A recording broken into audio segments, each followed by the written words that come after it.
rolling. Kim. Shalom, shalom, shalom, shalom. And as always, I'm just going to start it off. Kal halayim la, Yahawah, Ba'ashem, Yahawashi, Ba'ashem, Rachak Kodash. And once more, double honors to the great Muslim apostles and their answers that they find this video edifying and exhorting. Yeah. So, we're going to open with a precept from 2 Kings chapters 5. We're going to read to get to the point, read up to about 15. So along the lines, the title of the video, along the lines of as soldiers of Yahawashi, and that's what we all want to be. We all want to really be soldiers. You know what I mean? So when we leave, we're here now, but when we leave, there will be a legacy. Right? We're gonna talk to our children, and they're gonna talk to their children. But the point is, as soldiers of Yahawashi. So this is 2 Kings chapter 5 and verse 1. Now Naaman, captain of the host of the king of Syria, was a great man with his master and honorable, because by him the Lord had given deliverance unto Syria. He was also a mighty man in valor, but he was a leper. Right. So he didn't have much in way of a chink in his armor. He was a mighty man. He was given a lot of the necks of his enemies, which we're going to get into some of that. But he had one thing, which was a chink in the armor, right? And as it says there, he was a leper. Yep. So continuing on, it says there, verse 2, and the Syrians had gone out by companies and had brought away captive out of the land of Israel a little maid, and she waited on Naaman's wife. Right, so she was a maid as many as amidst some captives of Israel were taken captive. Would they say how they held them hostage? Held captive. Yeah, or hostages. They got hostages and that kind of thing. So carry on. Kind of self-explanatory. Yep. Verse 3, and she said unto her mistress, when the Most High, my Lord, were with the prophet that is in Samaria, for he would recover him of his leprosy. Right. What does she know? She's saying something there. She knows something here. She's saying there could be a chance you could be recovered from your leprosy. Yeah. She's gonna explain some stuff. Yeah. Bearing in mind she's just a captive or a hostage. Yeah. It says in verse 4. And one went in and told his lord, saying, thus and thus said the maid that is of the land of Israel. Right, she's an Israelite. Yeah, go on. And the king of Syria said, go, and I will send a letter unto the king of Israel.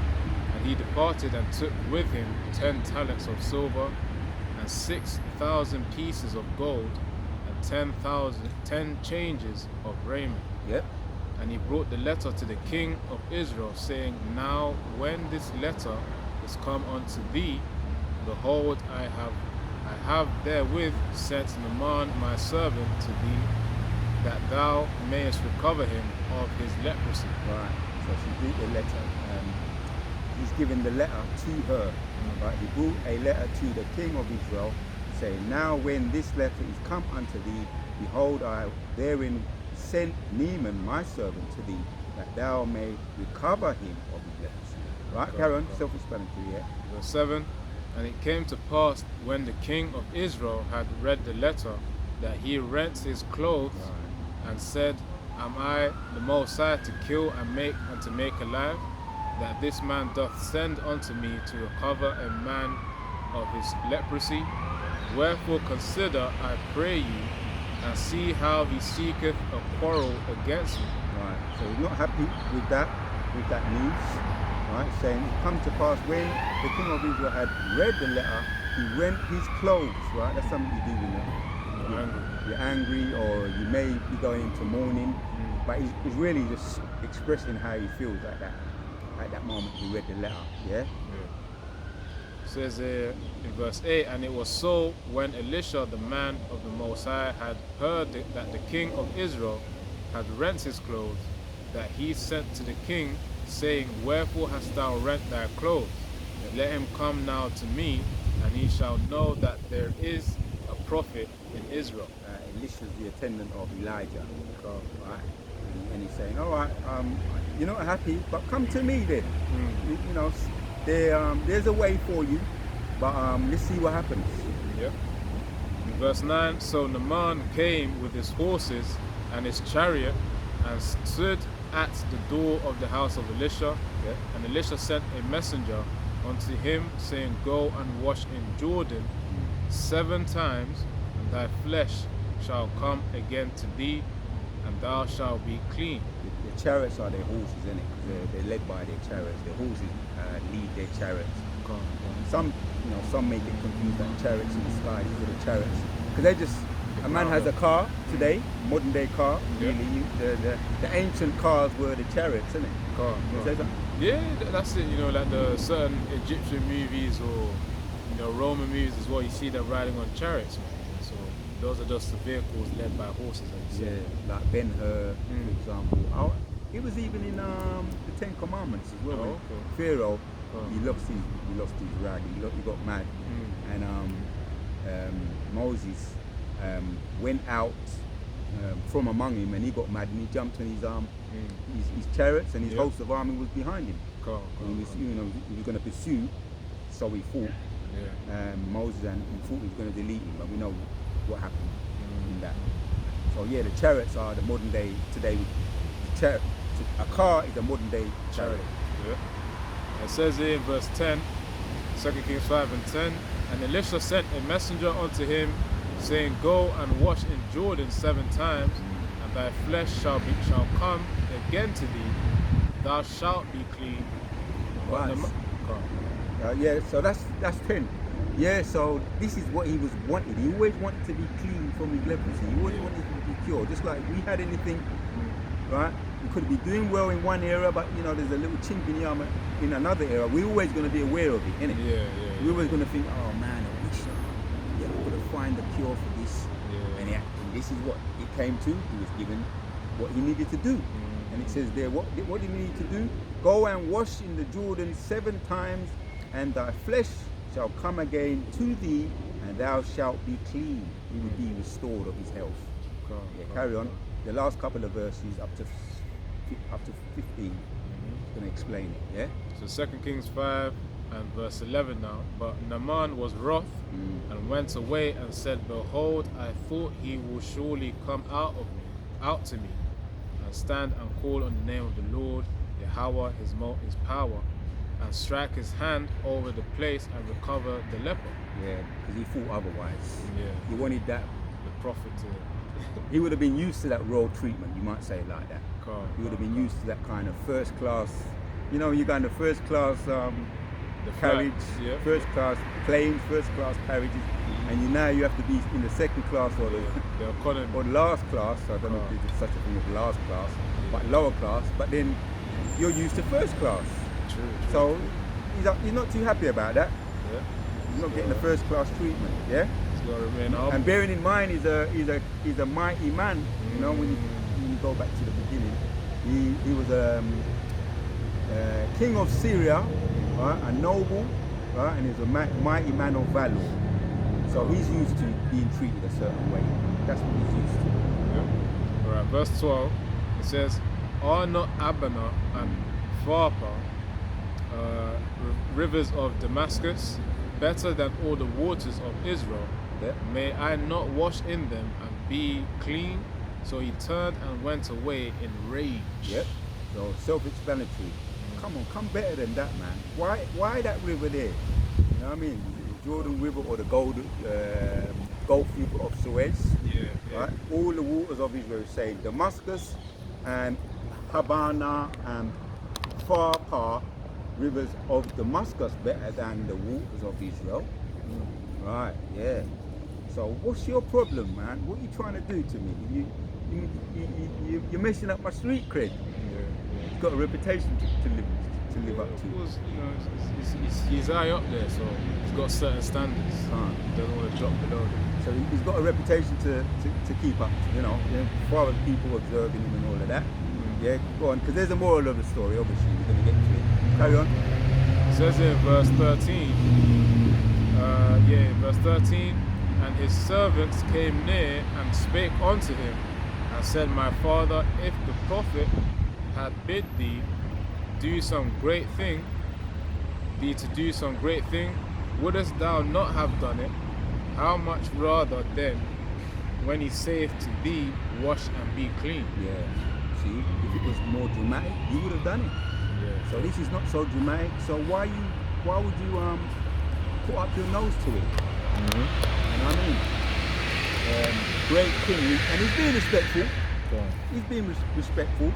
Yeah. And his servants came near and spoke. This is what his servants are saying. So his servants are being respectful. Right? Self-explanatory. Yeah. Last two verses. Okay. So verse 14, it says, And these are basically questions. Yeah. Doing some great thing. I'll read it again. And his servants came near and spoke unto him and said, My father, if the prophets had did this, if the prophets had bid thee do some great thing, wouldst thou have done it? If it was more dramatic, most probably would have jumped to it. You know, because sometimes people like things to be more glamorous and dramatic. Like a show off. Yeah, to show, to display, and it make it look good. But this is just a basic thing. Go and wash it. Go and wash in the river of Israel, and you'll be clean of it. That's it. And leprosy, them days, as a matter of fact, let's just look up the word leprosy. Yeah, look up the word leprosy. The blue letter or? Yeah, look it up in the. If you go to page, yeah, look up in the blue letter. Go to the blue letter, Leprosy, verse 3.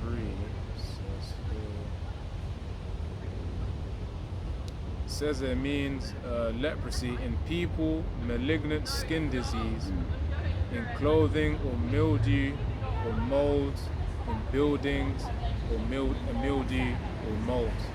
Yeah. There's different types of leprosy. You know, the skin, and of course you've got the clothing, and you've got the building.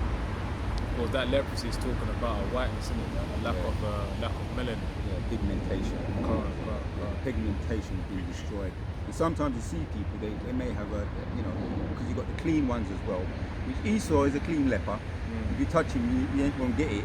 Yeah. But you've got the more, this is, read it again, because it explains it properly. The definition. Yeah, again, it's gonna tell you. Yeah, it says leprosy, it says in people, malignant skin disease. When something's malignant, it's deeply ingrained, incurable, malignant. Yeah. As a matter of fact, tap in Google malignant, just to back it up. In Google, yeah, to clarify that. So where are we going with this? We opened up with the moral of there's a moral of the story. Obviously, everything's in the scriptures and everything we get from the scriptures. So to clarify it, title of the video, as soldiers of Yahawashi. Yeah. So this is the definition of malignant, the Google definition.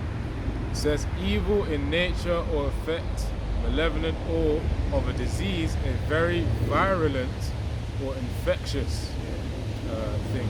Yeah, when someone gets leprosy, sometimes it can be so contagious they have to quarantine them. Quarantine them away. The extremes when it starts to eat away at their tips of their fingers, the tips of their nose, the tips of their ears. Yeah. I think when I was younger, yeah, almost like that's the extreme. Yeah. Not the clean one, but that's the extreme one where they're quarantining them away because the body's eating away at itself. There's other different types of names for certain things as well. But this is leprosy, malignant type, where it's just eating away at the body slowly. And that's like a horrible way to die. Oh, yeah. So the mighty man, right? Credit to him, he was a mighty man. He was the king. He had a lot of victories in his arsenal, his reputation, and he wanted to live up to it. But carry on, because there's a beautiful ending. Right, this is 2 Kings 5 and verse 13. It says here, and his servants came near and spake unto him and said, My father, if the prophet had bid thee to do some great thing, wouldest thou not have done it? How much rather then, when he saith to thee, Wash and be clean? Right, that's the question mark at the end. Carry on. Then went he down and dipped himself 7 times in Jordan, according to the saying of the man of the Most High, and his flesh came again like unto the flesh of a little child, and he was clean. He was cured, clean of leprosy. Malignant leprosy, which is incurable. A lot of people can die horrible, slow death. But Naaman, the mighty man, the king, was cured. And who gave him the letter? The little maid servant. You understand? So he resented the fact that who's this little maid coming to me? Couldn't you even give me the dramatic treatment by sending the prophet to me? You send one of these little maids. You know what I mean? But he had a bit of he was proud. Of course. He was proud. But carry on. Yeah, verse Last 15 it says, and he returned to the man of the Most High, and he says, he and all his company, and came and stood before him. And he said, behold, now I know that there is no power in all the earth, but in Israel. Now therefore I pray thee, take a blessing of thy servant. See, once he realized he was cured, but he had to steep down to a humble level, as you say. He had to steep down off his high horse. His high horse, he had to steep down. And that's sometimes, the moral of the story, we're going to put ourselves in it. Right? Some of us had to steep down too. And I'm glad we did. I'm just looking back in your own personal life, and for us to make that leap of faith to come into the truth first and foremost. But we want to see some other things too, right? Because we wanted to be cured of all our demons from the past, and we've made some leaps of faith. And the way that we look back and we say, the way that we did, it could have been someone who gave us that message. He was what's the word? Less educated than us, didn't know as much as us, or what's other thing? Different kind of backgrounds, you could bring in different types of ways. Wasn't really studious as what we may have thought, to our opinion. But as sometimes you realise when you're listening to brothers talking, you realise, boy, the Spirit of the Lord is on that brother, man. Could be not as been as in the truth as so called as long as you. And he may give you drop some gems, right? That going back to that, going back to the moral of the story in this mighty man, the maid dropped him some gems, man. Right? She was a captive of the army, and through her being captive of the army, the maid, let me see if I find it again. Go back to it. Captain brought away captives. Right here it is in 2. And the Syrians had gone out by companies and had brought away captives out of the land of Israel, a little maid, and she waited on Naaman's wife. She was a maid of Naaman's wife. So the message really came through her to Naaman's wife, and then through Naaman's wife to the prophet, and then through the prophet to him eventually. But he resented how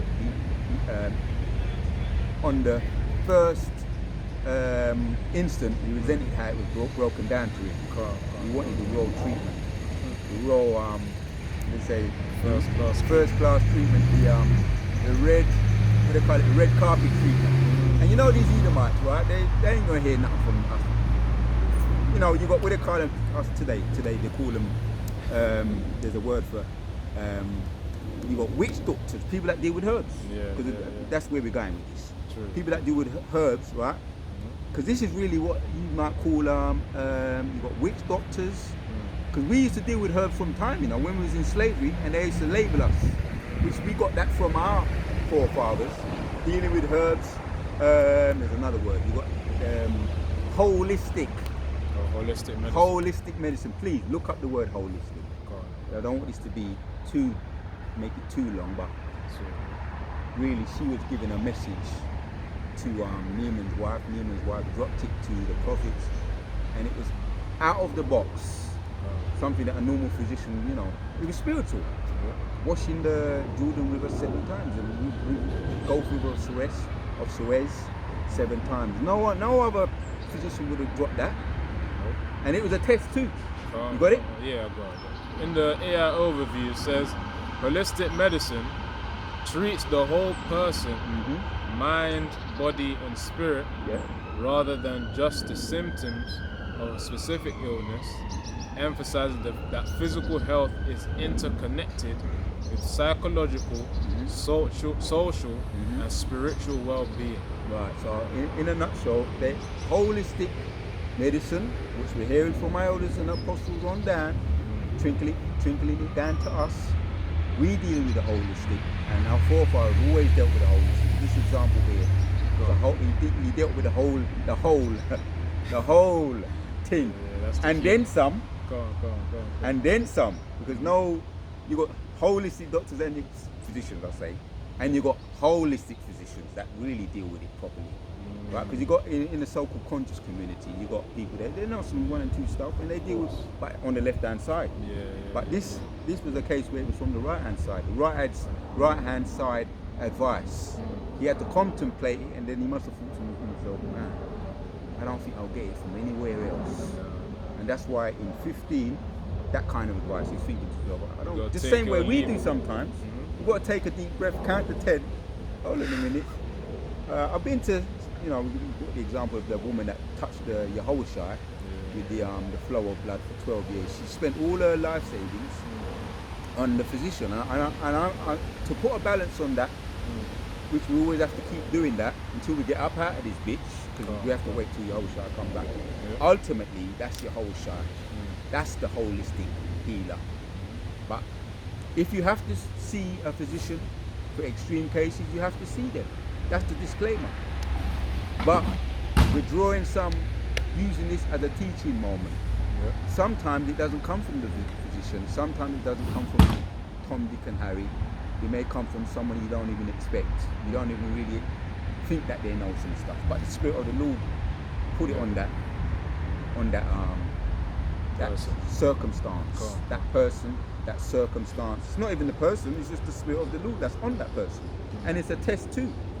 Like I say, it could be on a brother that's new, a brother that don't seem to because what are most of the prophets? One example I want to use is Prophet Elijah, John the Baptist. Right? You can receive it, John the Baptist came back. But same spirit. But what was he? He was out of the box, totally out of the box. Yeah. He didn't want to deal with people, man. He was somewhat like a hermit. And as we know in Matthew chapter 3, it talks about him eating locusts and honey as well. Living in the wilderness, away from society. Right. That's what you call nomadic life.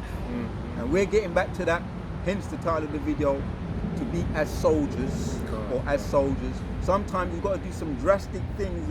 A man come and tell you got to jump in the river over this. So every brother's spirit is different, man. Hold on a minute. What? And the crocodiles in there. You're gonna weigh it up calmly. Crocodiles, sharks. We don't know all the details, but faith. Sometimes it just takes that nomadic. Take a deep breath and go jump in the water. And what may. But hold on a minute. If you don't do it, no pain, no gain. True. No pain, no gain. Pay somehow. So that's just that we wanted to start with that little bit of moral of the story there. And what did he say? Read 14 and 15 again. The outcome. So 2 Kings 5 and verse 14. It says here, then went he down and dipped himself 7 times in Jordan, according to the saying of the man of the Most High, and his flesh came again like unto the flesh of a little child, and he was clean. Yeah, I just want to use this in my little testimony. When a brother was always talking about cold bath, cold showers. I kept hearing it for years. I said, no, I'm not for me. No, that's for somebody else. I let him. He was talking. I never said anything. I was just, all right, that's probably someone else's thing. That's not my thing. But you know what? When I started to climatize myself to it slowly, and then I started to do it, and then eventually now I'm doing it. Probably no. I'm going all out for it. Because even if I do the showers, I find that I feel a little bit like I'm tiptoeing around it. So I have to take a plunge. I'm not saying everybody got to do it. Everybody do their thing a little bit different. Everything ain't for everybody. Disclaimer. And it might not be right for everybody. Cold baths. But since I've been doing it, I've been feeling better. And I've been doing it for the most part, most mornings. I take the plunge, I just shut my thoughts. As a matter of fact, I tell you what, Discipline. let's get a scripture, a precept to back up the point, because I don't want to just be rambling. Let's get anything you got, bring it, and I'm gonna find this one. Yeah, this is 2 Timothy 2 and verse 3, which is really related to the lesson that we're doing. It says, "Thou therefore endure hardness as a good soldier of Yahawashi It's on the HaMashiach." list. It's on the list. Yeah, so even as Naman, the example that we brought out in Read that in the 2 NLT, Baba Kusa. Come. Yeah, read up to NLT. yeah. I think there may be a couple of verses as well. If you carry on reading, that same one. Yeah, in that same verse, 2 Timothy 2 and 3, "Endure suffering along with me as a good soldier of Hamashiach Yahawashi." Yeah. So that was the key verse there. So that's Apostle Paul, and he's echoing Yahawashi's sentiment, Yeah. right? Because they both suffered beautifully. Come. Because I want to put the right spin on it. Righteously, for righteousness' sake. Yeah. The next verse, Yep. it says 2 Timothy 2 and verse 4 in the NLT, it says, "Soldiers, don't get tied up in affairs of civilian life, for then they cannot please the officer who enlisted them." Yeah. Read 5 as well. Carry on.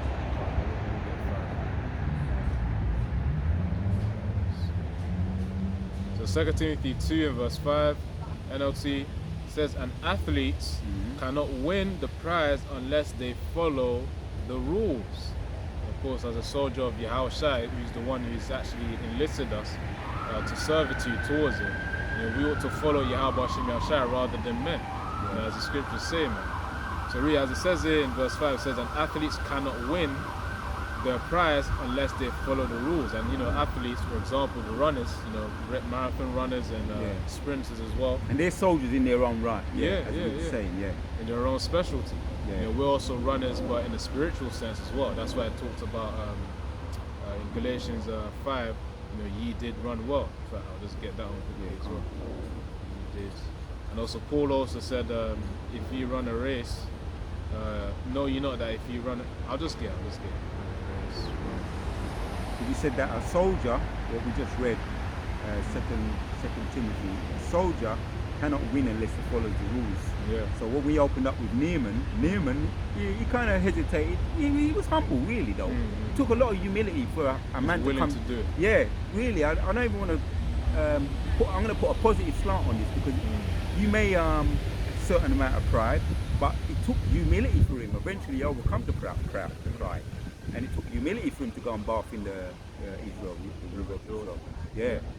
Or go through the Suez for 7 times. Yeah. Because and he had to follow. That's going back to following the rules. He followed the rules and he was blessed for it, and he gave glory to the Most High. Sometimes that's what scenarios we have to really say, hold on a minute, but maybe is it a test from the Most High, and then I can be cured. You understand? Despite what it looks like, that's what it talks about becoming soldiers, man, of following your whole side, keeping to the rules. Yeah. Yeah. You got the other one? Yeah, this is 1 Corinthians chapter 9 and verse 24. "Know ye not that they which run a race run all, but one receiveth the prize, so run that ye may obtain."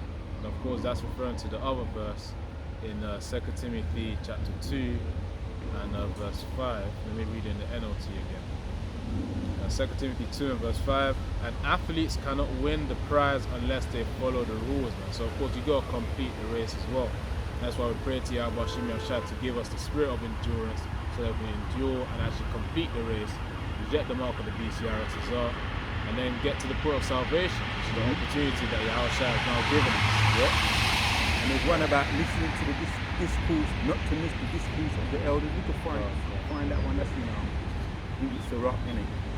Yeah, see if you can find that. Not to miss the discourse of the elders. Recently, which we can't keep up 100%, but to the best of your ability to keep up, because it's been putting me,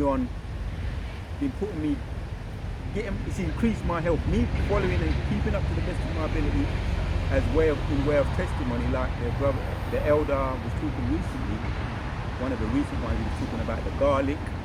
And yeah, I'm used to garlic. I take garlic as my medicine. I take tinctures. I've got all different types of things laid out, which is part of the discipline of being a soldier of Yahawashi Mashiach, keeping to the best ability to a healthier regime, like the nutrition. And the new one now is the garlic, and I usually just cut up my garlic and just yam it. But the new one was leaving it out. When you cut it out, leave it out for 10 minutes, 15 minutes to get for the allicin to developing it, you know. And the allicin is what's going to help you with the C word. I'm not going to mention the word, the C word, and parasites. Understand? And help put a more potency to it when you leave it for 15 minutes. But why leave it for 15 minutes? I was thinking, why just leave it? But that's see, but that goes back to, it's a little thing, but then again it might make a whole of a difference. To jump in the water, in the river, and bathe and do it not 4 times, not 3 times, 7 times. And the Spirit just made me just bring that out. Interestingly, and it's very fitting.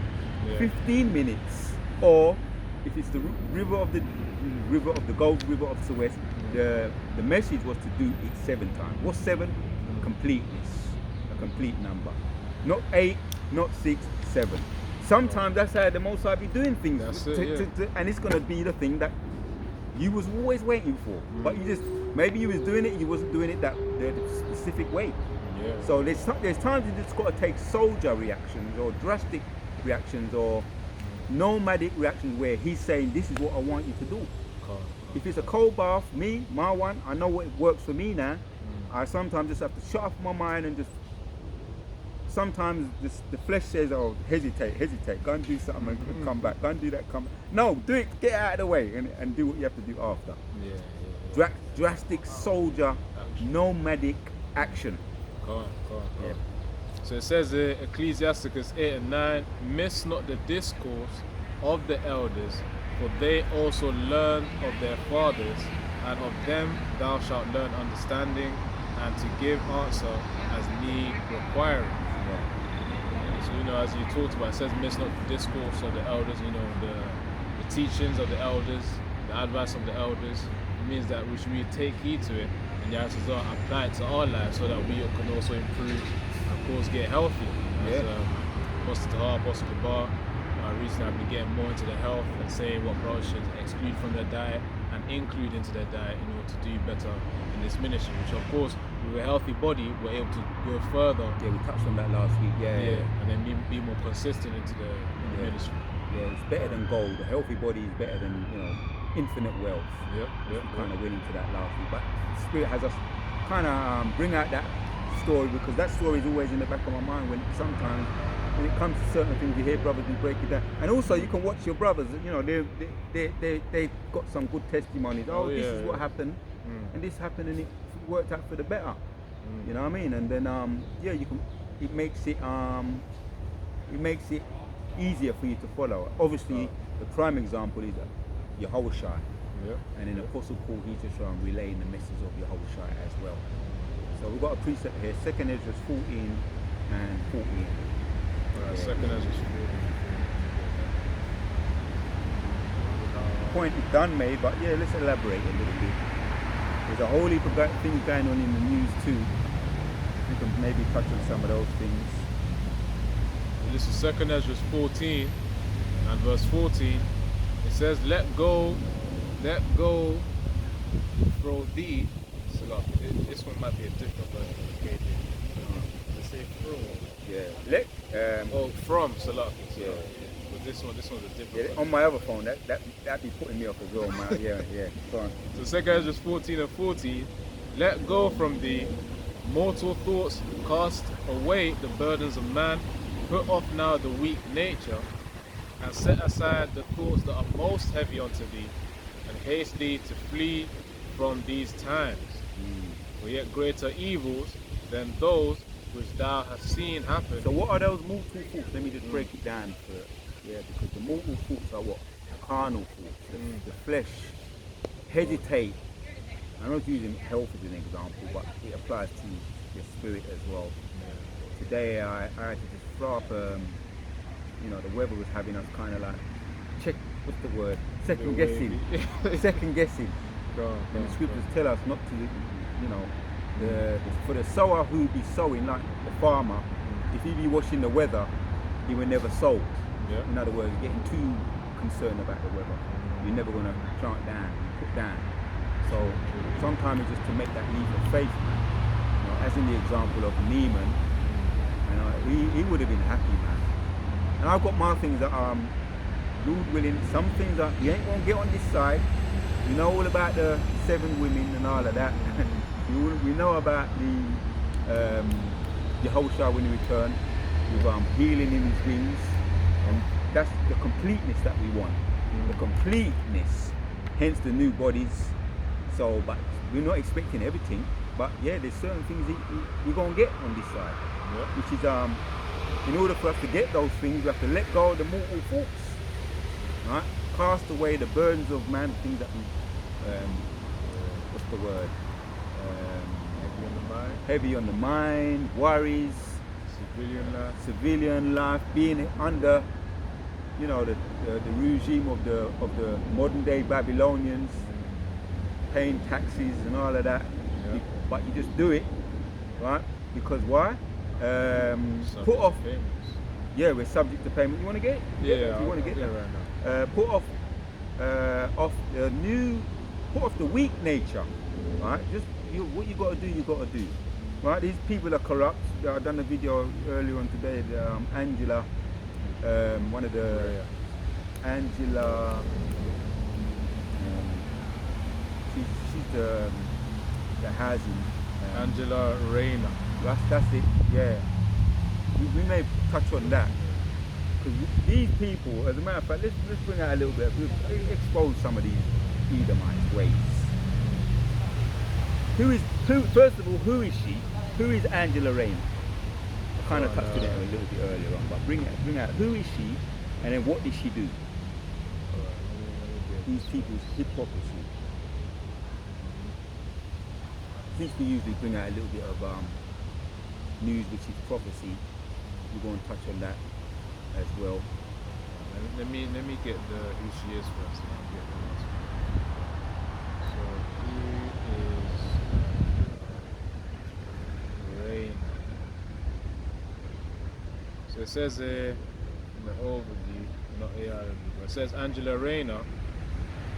From Wikipedia, Angela Rayner is a British politician and trade unionist who has served as Deputy Prime Minister of the United Kingdom as Secretary of the State of Housing, Communities and Local Government since July 2024. So she was allowed in, and I've heard some other things about her, but there's one thing that just recently was in the news at the moment, and she's the Deputy of Housing, isn't it?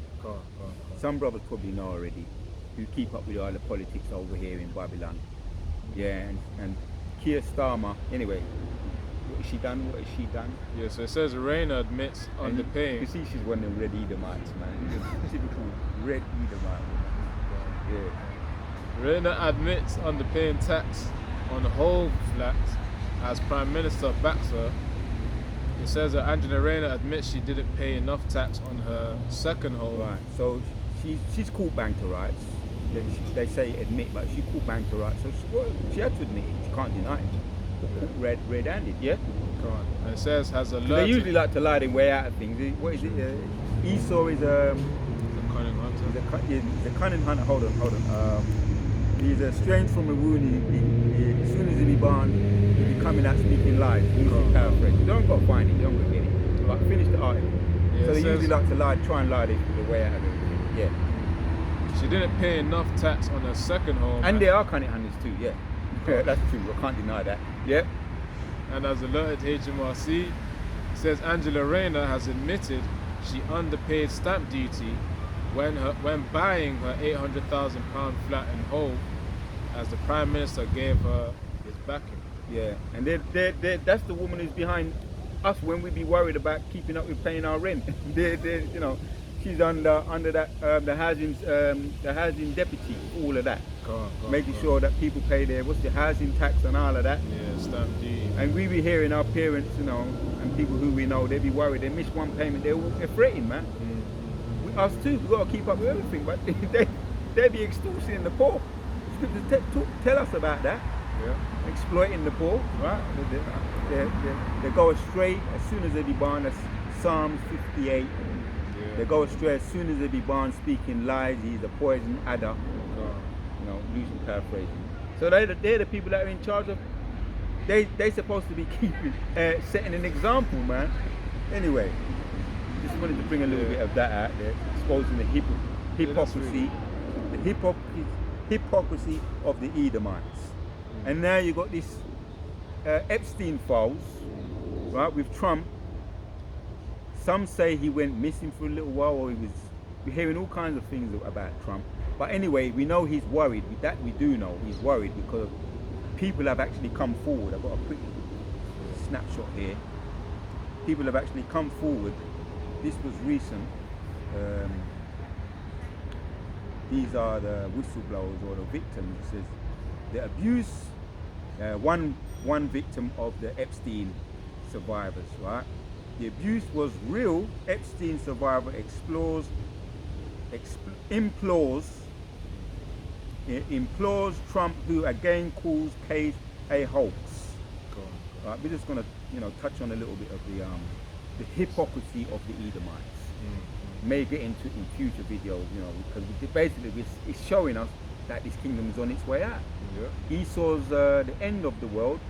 It's the beginning of the afterlife that follows. You want to read a little bit of that? Yeah, I got a little article. Just read a little bit of it, touch on it briefly. Yeah, so this is from The Guardian, UK newspaper outlet. It says, Trump news at a glance, president labels Epstein scandal a hoax as bill to release all the files and inches closer. And, just to get the definition of hoax here, just to get some clarity, just bear with me. Definition of hoax, it says a humorous or malicious deception, a trick or deceive or to deceive someone. That's what a hoax is, so right. It's all about deception. Yeah, that's what he likes to use that word, hoax, fake news, yep. Anything that come up, any scandals that he gets himself into, as far as he's supposed to be a philanthropist, property tycoon, and he's been involved in. People have come up and said he's a fraudster and stuff like that, and he says, "Oh, hoax, he's a hoax." That's his deflection word, buzzword. Or the other word is fake. Oh, that's fake news. Anyway, but Trump's a personality right there. He's one character. He knows how to act. But does that not show us something in way of a moral of the story? Yeah. You got over here the Secretary of the Housing being caught red-handed with her hands in the cookie jar, not paying her taxes, right, or underpaying, and they're going to sweep this under the rug. And you got over there the president of Babylon, America, Nero, coming back. He's been caught with his hands, his whole arm in the cookie jar with the Epstein files, which we know the Epstein files goes into all that. It's all about pedo. Yeah. So the rabbit hole goes deep for these people, and the signs are there for us to see. Kingdoms it's finished, man, as our big brothers usually say. You know what I mean?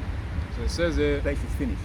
Yeah, several survivors of deceased sex offender signaled their support for a bipartisan resolution to release all the files related to him.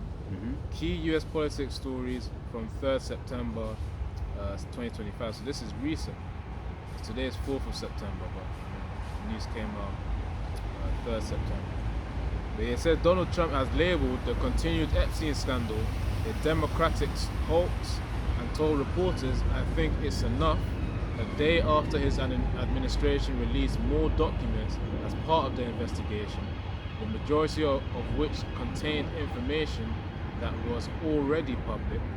The president said on Wednesday that thousands and thousands of documents had been released, but no matter what you do, it's going to keep going.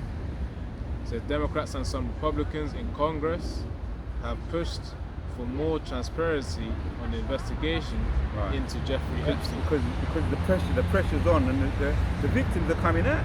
Right? This was where was this? There was survivors of Jeffrey Epstein abuse gathering on Capitol Hill Wednesday. right, to call for the release of all files related to the government investigation unto the convicted child sex offender. So it's all up in the Capitol Hill, in the front, you know, the most public place, Capitol Hill, where for everybody to see. Yeah. So they're under pressure, man. You know, don't go read all of it. Yeah, There's any little bits, you touch on the water, but you touched it. So this is just giving us a sign that we'll soon out of this bit. Some more prophecies have to be. That's why they're stepping up their game. Revelation 12 and 12. Satan, he knows he's running out of time. Yeah. Stepping up their game. They're speeding up everything as far as the Jacob's trouble thing with the southern and the northern tribe, the asylum seekers, right? And they've shut down Gator. What's that place? Alligator, Alcatraz. They shut that down now. They've been forced to shut that down. Too many things and investigations have been taking place.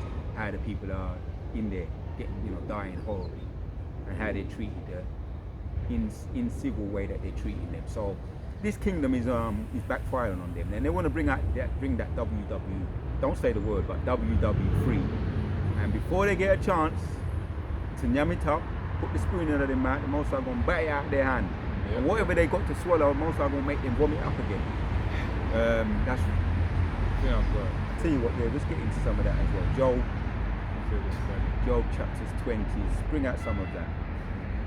Because we touched on, and we're soldiers right here. Right, so we just got to, well, they used to say this to us, pull up our bootstraps. Well, we're pulling up our bootstraps, and we're putting in the whole, Ephesians, more than pulling up our bootstraps. Ephesians chapter 6, right, putting on the whole suit of armor. Yeah. But, So it says, this is Job 20 and 22, in the fullness of his sufficiency, he shall be in straits. Every hand of the wicked shall come upon him. When he is about to fill his belly, the Most High shall cast the fury of his wrath upon him. You're in verses 23. Read up a little bit. Read from about 4 and let's get some bits out of this. Some nice bits out of this. Read So from this about is, Job 20 and verse 4. Knowest thou not this of old, since man was placed upon earth, that the triumphing of the wicked is short? Right. So who's the wicked today? Right. So The earth is given unto the hands of the wicked, and we see through the evidence, and we see that their corruption is being exposed, and we know that they're the wicked. They always eventually they hold themselves not guilty, but the pressure is on now. Yep. Right, they're coming out and they're exposing themselves. Yep. So it says that the triumphing of the wicked is short, and the joy of the hypocrite but for a moment. Though his excellency mounts up to the heavens, right, his royalty, his excellency, his dignity, his pride, he's walking with his head up. Trump, as a matter of fact, with Trump, right, Lord willing, let's find out something. And we're going to come back to this. Since we're here and we're making use of this at that time now, Daniel chapter 12, knowledge has increased.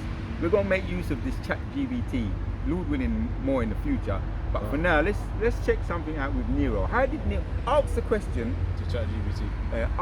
How did Nero, Emperor Nero die? Alright, let me get this. This is just going off the spirit. We never planned nothing on this, but we're going to see something here. Because the pressure's so on him now with the Epstein files. Maybe let's see. Let's wait and see what happens. Yeah, I'm just typing out right now. Yeah.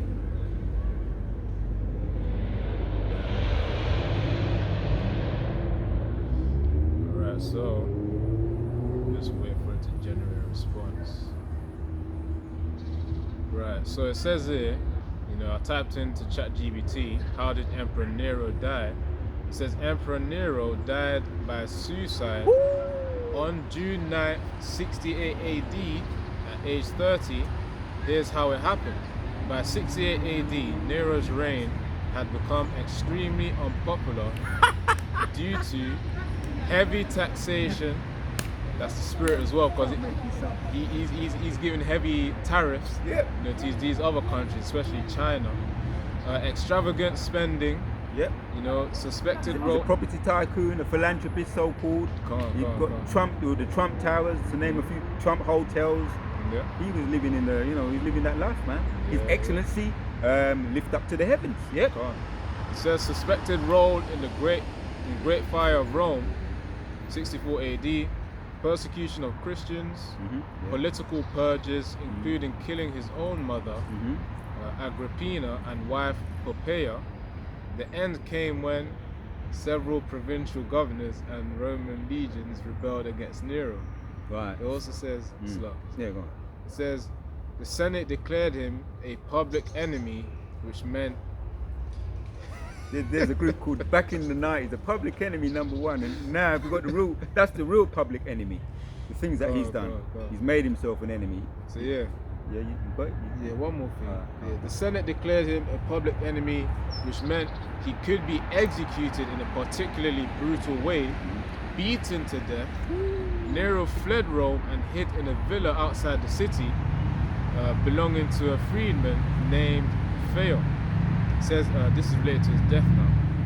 Realizing he was about to be captured and executed, scriptures talk about sedition among men as well. And we're reading Job 20, we're going to get back to it. It says, realizing he was about to get captured and executed, Nero decided to take his own life. He reportedly couldn't bring himself to do it at first and asked his secretary, Epaphroditus. Don't worry about the name too tough, man. Just that name, yeah. To His help secretary, go on. Well, that's me. I'm kind of used to it, but okay. the Levites and the brothers that are good on the tech, the Levites, them, and the perfectionists and that. But go on. His last words was supposedly, you got the Roman lingo there, which is qualis artifex pareo. It says, what an artist dies in me.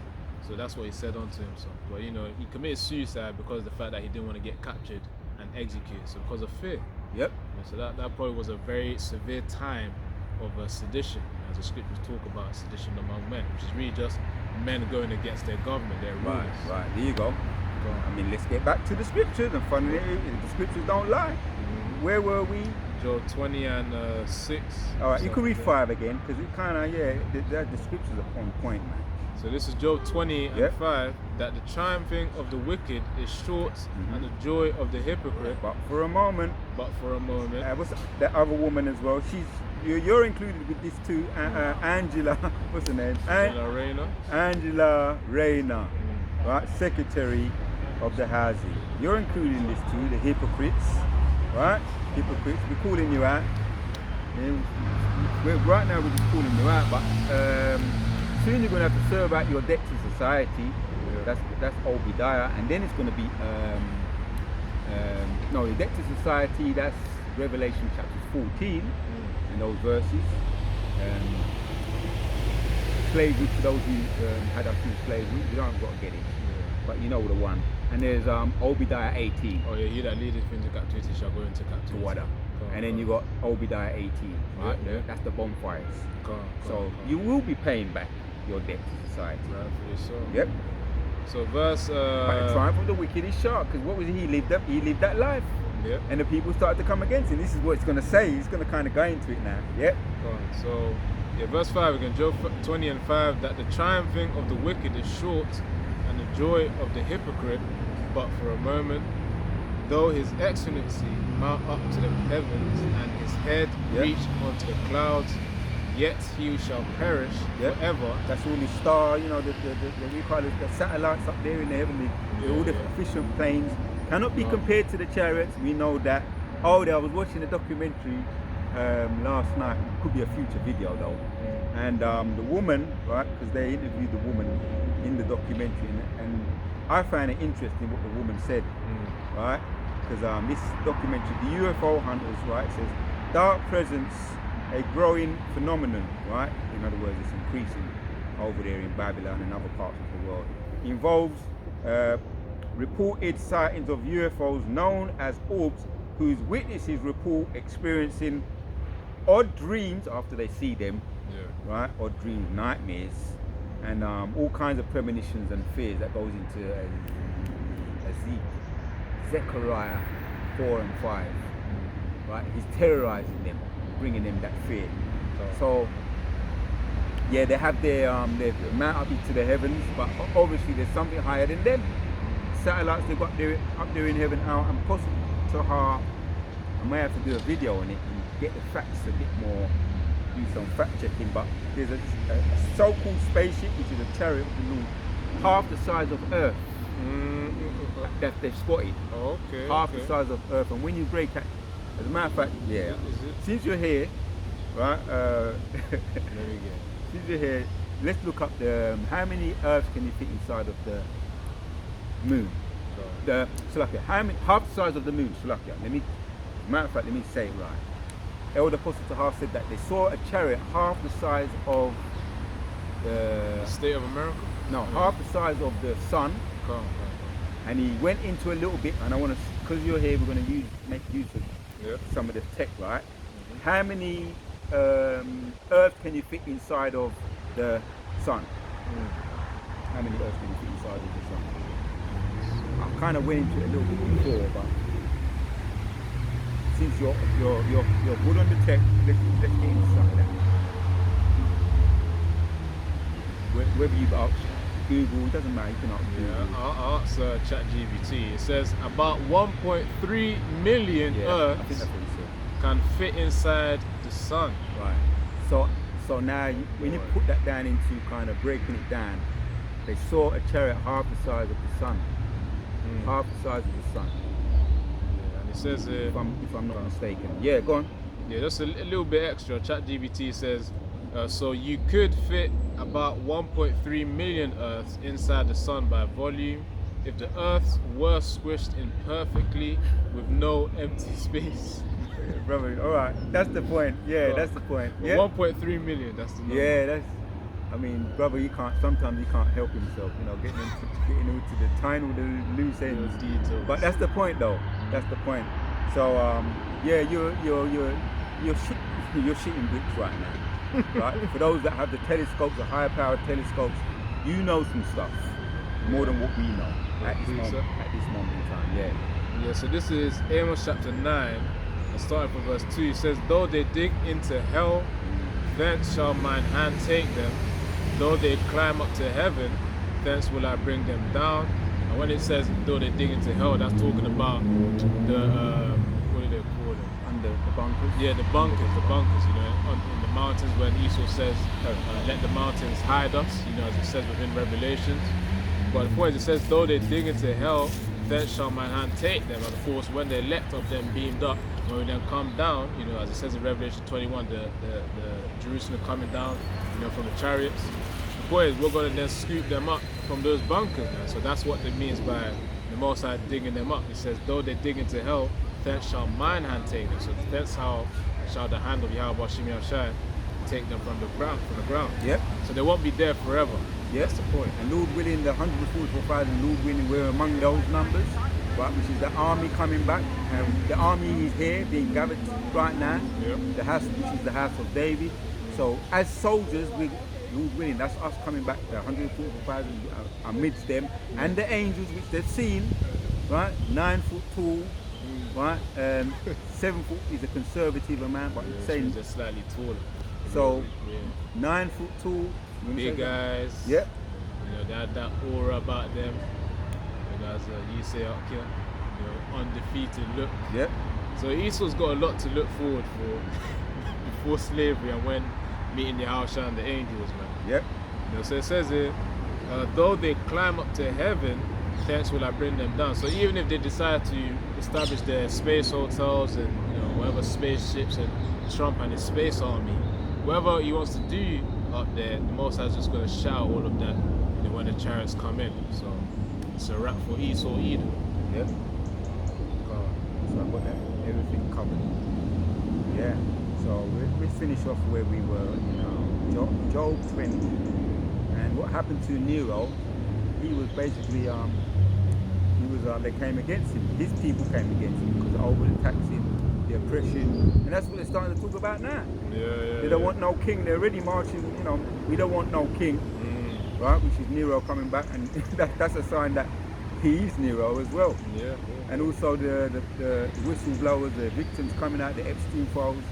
Are you going to try and do the same thing?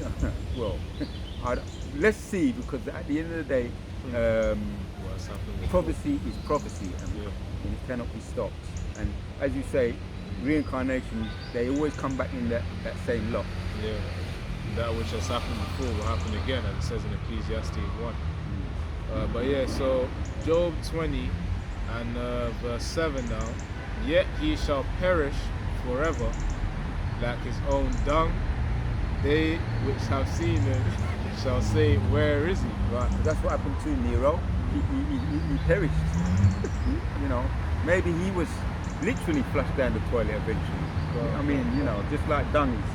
Yeah, So, his own shit. they go, and you don't care what happens to dung. Once it's in the sewage, nobody cares. Nobody wants to know anything. So we read 23. We might as well finish off with that. We read 23 in it. Yeah. Let's read Should I 20. read it again?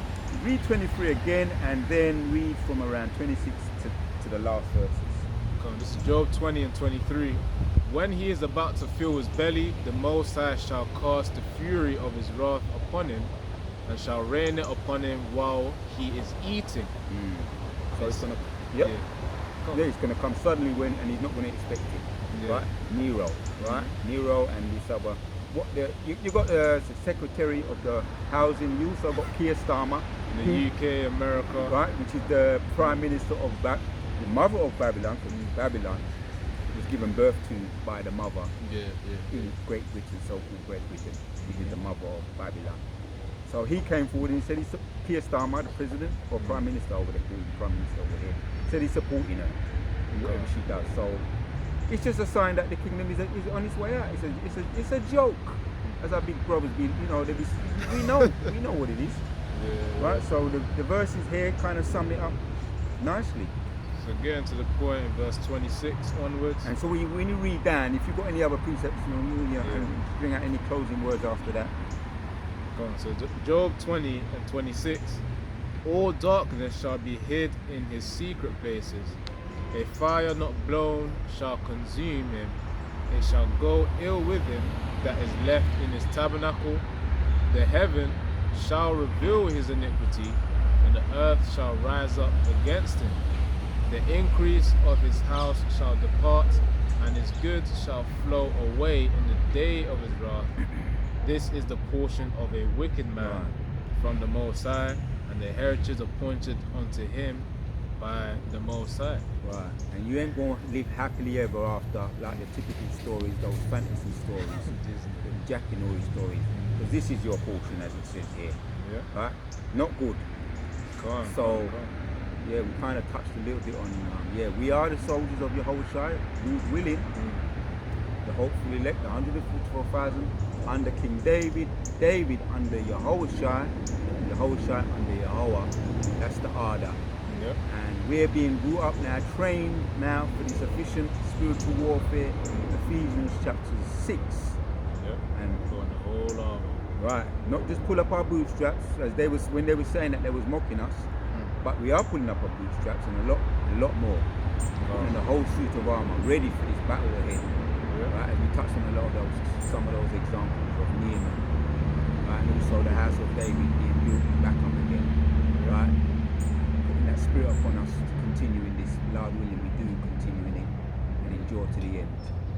So yes, the house of David is back, the soldiers of Yahawashi, and touched on some prophecy as well, the title of this video.